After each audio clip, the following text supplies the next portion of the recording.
Where am I? I'm at the park. Mateus is here, and I have my new notebook. I have one of my new notebooks, but what I'm doing is I'm writing down ideas for podcasts, ideas for workshops, ideas for retreats. So looking, writing them down, putting these ideas out, as some of them might be outlandish or crazy, but talking about UFOs or talking about whatever it is. So bringing in and talking about different things when it comes to either podcasts or even a retreat. That's what I'm sort of looking at right now, is the spring or fall retreat. Where to have the retreat, what kind of things do I want to be doing at the retreat, what things will attract people, payment plans, things like that. I've always wanted, one place I've always thought of doing a retreat is at Naramata Center out in Penticton, and out in Naramata, outside of Penticton, I should say. And seeing if they still rent out. They used to have cabins and stuff like that, and they have a kitchen, and usually they have a chef and stuff. So having something like that set up, doing, where you could have some sort of retreat there you could do about living and growing food on the land, spirituality, different forms of spirituality, have different speakers in, doing different workshops throughout the day, have different ones, in the morning, lunchtime, in the afternoon, and then evening, a gathering and stuff like that. And then Saturday, the same thing, like that would be your Saturday. So you'd have some on Friday coming in, gathering, a connection, morning yoga, meditation, having people come in to do maybe some sound healing and stuff like that, volunteers to do readings and healings and things along that line, and then for each person, with that, there'd only be that if you are volunteering to do that, then it'd be like $20 or $30 to go get the reading, or $20 or $30 to go get the healing. Healings would be about 30 minutes to 45 minutes.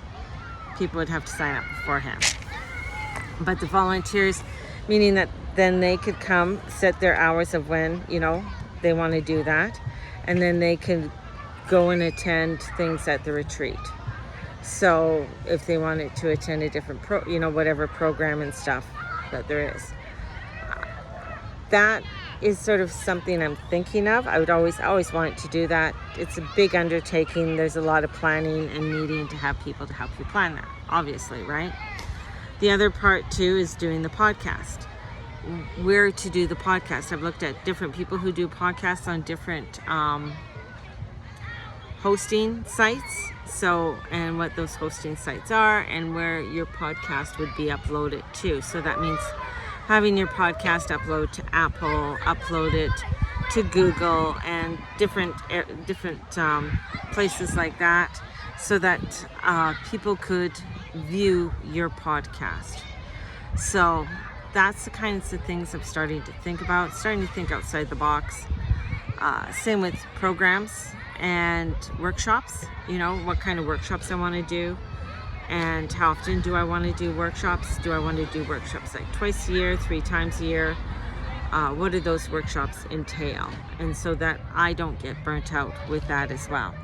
This is also coming into ways of making money. How can I make money to sustain my business so that I can, keep up with my phone bill and my electrical bill and my car payments and things that everybody else has. But this is where, as a entrepreneur, you have to start thinking about that, of how you can do this for yourself and make it sustainable, as well as even starting to look at, as you're making money, it's not only to pay that, but what is your future goal? Like, what is the future intention of this? Because the one thing about doing something like this is that you just don't want to, maybe you do want to do it to your 80s, but maybe you don't. I'm going to be 60 this year, so, I want to spend some more time with my grandson. I want to do some traveling, and then do some blogs and do some podcast through my traveling and exploring different sites. That would be so cool. So looking at different things, like on where you want to go and what the future holds with what you are doing.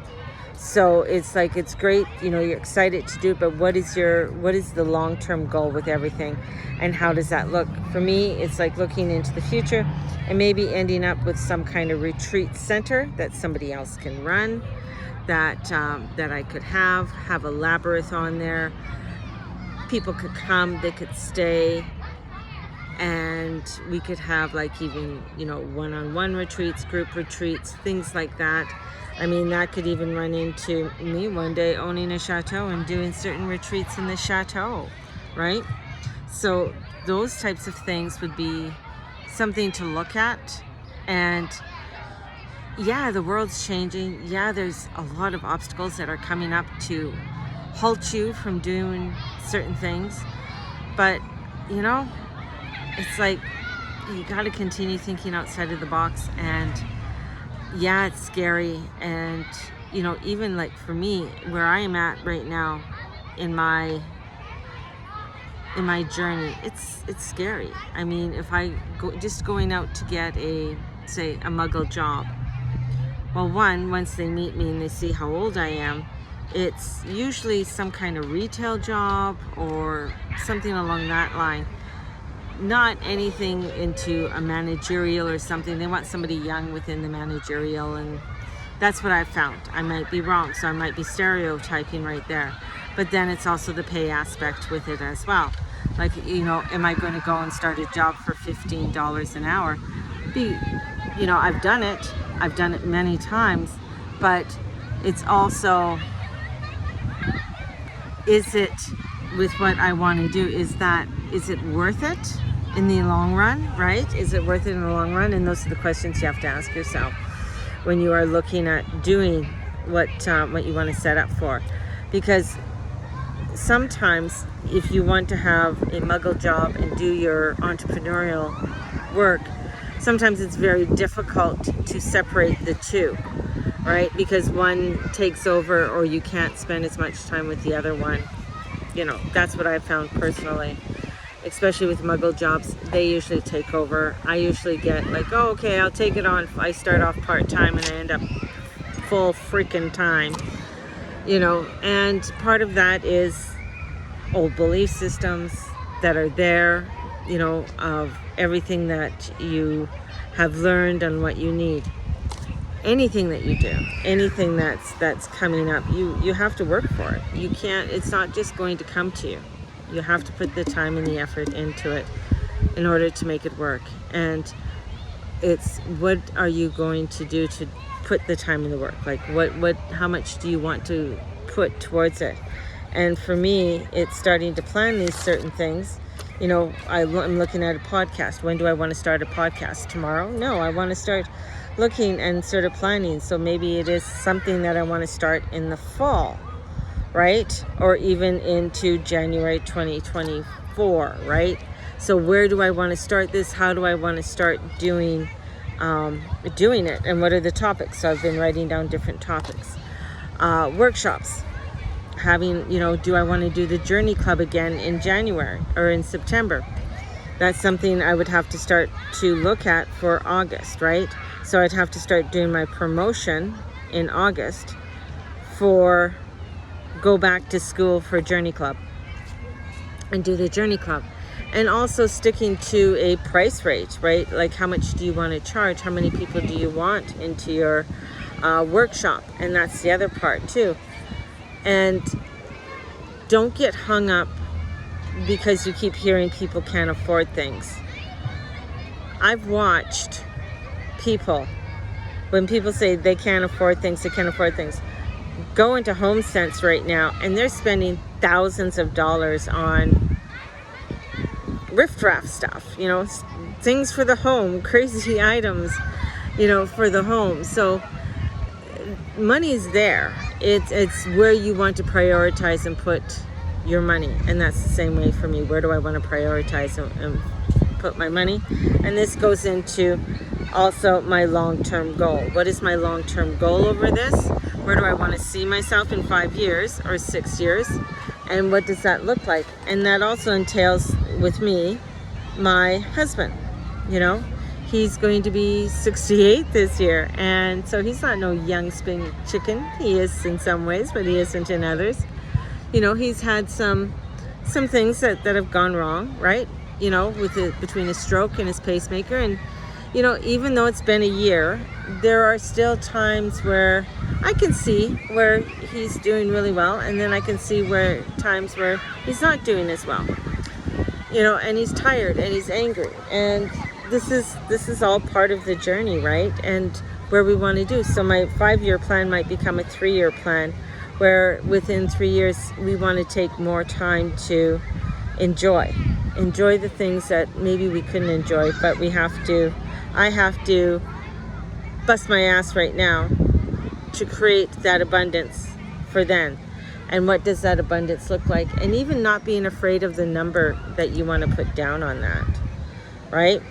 You know, put down the number. It may not be the $1 million, but maybe it's a number of $100,000. That's what you want to have, so that you can enjoy life, or you feel like I could actually live off that for the next several years, right? And sometimes people don't look at that, and that's the other part of planning and looking into what you are wanting to plan. How do you want to connect to the community? What are the things you want to do to get connected with the community? And it could be getting involved in different groups that are around.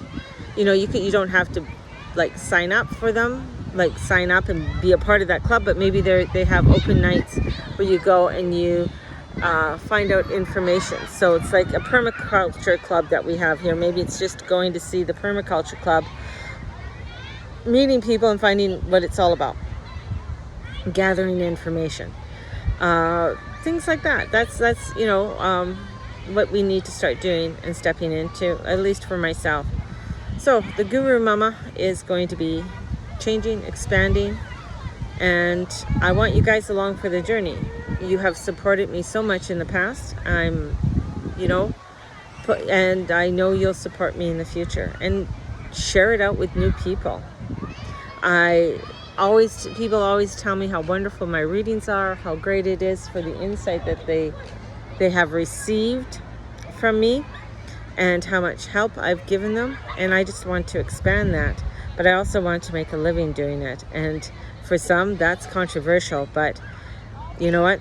I like to eat. I love to explore, and I want to bring those explorations to everyone else and show them that we can do this, and we can grow something, and I can grow something, and this can expand to something magical and beautiful and inspirational. So there you go. Have a fabulous day, everybody, and I'm out. I gotta go get my grandson because we gotta go home, and we have to have some lunch. Mama's getting hungry here, so take him home to have some lunch and come on out of this sunshine. So have a blessed one. Bye-bye.